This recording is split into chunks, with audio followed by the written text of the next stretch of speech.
July 16, 1945, a remote corner of the New Mexico desert. At 5:29 a.m., the sky split open, a fireball hotter than the center of the sun, a shockwave that cracked the earth like glass. And in that single, terrible instant, humanity crossed the final threshold. We did not witness the wrath of God. We became it. Now, I am become death, the destroyer of worlds. If you've ever wondered how close we came to ending ourselves, this is the story you cannot look away from. Hit that like button right now, share this with someone who still thinks war is just history, and subscribe, because the clock is still ticking.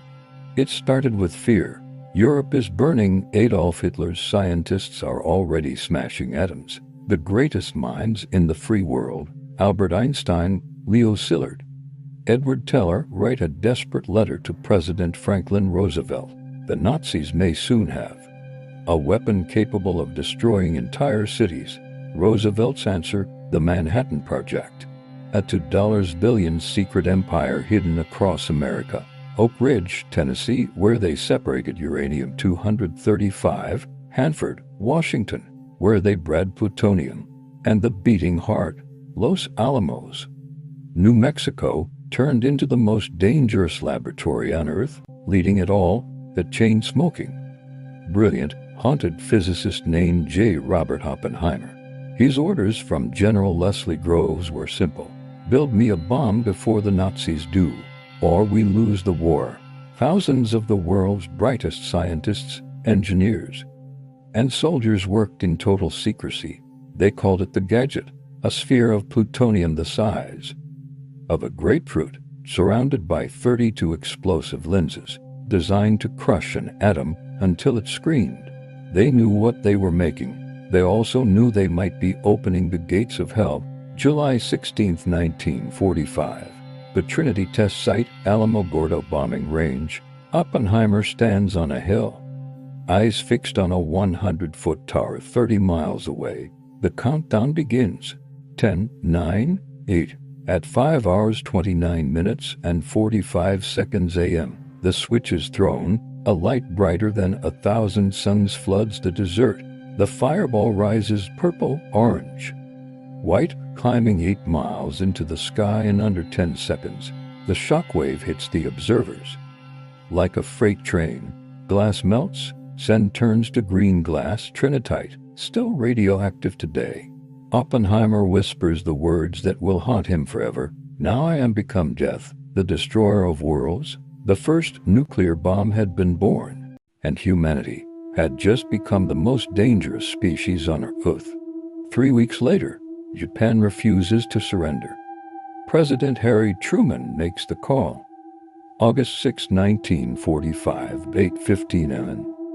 The B-29 superfortress Enola Gay releases Little Boy, a uranium bomb over Hiroshima. In one blinding flash, 70,000 human beings cease to exist. Houses, hospitals, schools, mothers holding babies are vaporized. A firestorm engulfs the city. Black rain falls, radioactive water mixed with ash. 3 days later, August 9th, Fat Man, the plutonium bomb falls on Nagasaki. Another 40,000 souls gone in seconds. Japan surrenders 6 days later. World War II, the deadliest conflict in human history, is over. The bomb had worked.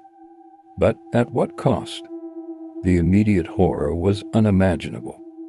Over 200,000 people dead by the end of 1945. Survivors, Hibakusha, suffered for decades, radiation burns that never healed, cancers that devoured them, children born with deformities. But the deeper wound was to the soul of humanity. We had proven we could destroy cities, and eventually the planet, with the push of a button.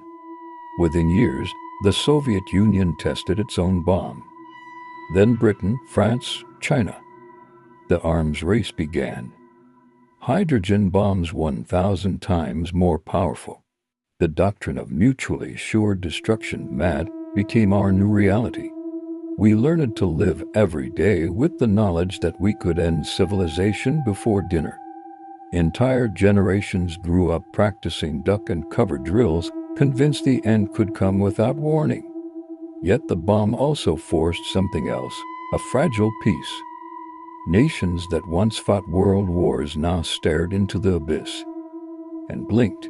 The nuclear age gave us electricity through reactors, but also Chernobyl and Fukushima. It gave us the Cold War and the near misses that still keep historians awake at night. We became gods with the power to unmake creation, and we have never been the same. That single day in the desert changed everything. We crossed the line. We became deaf.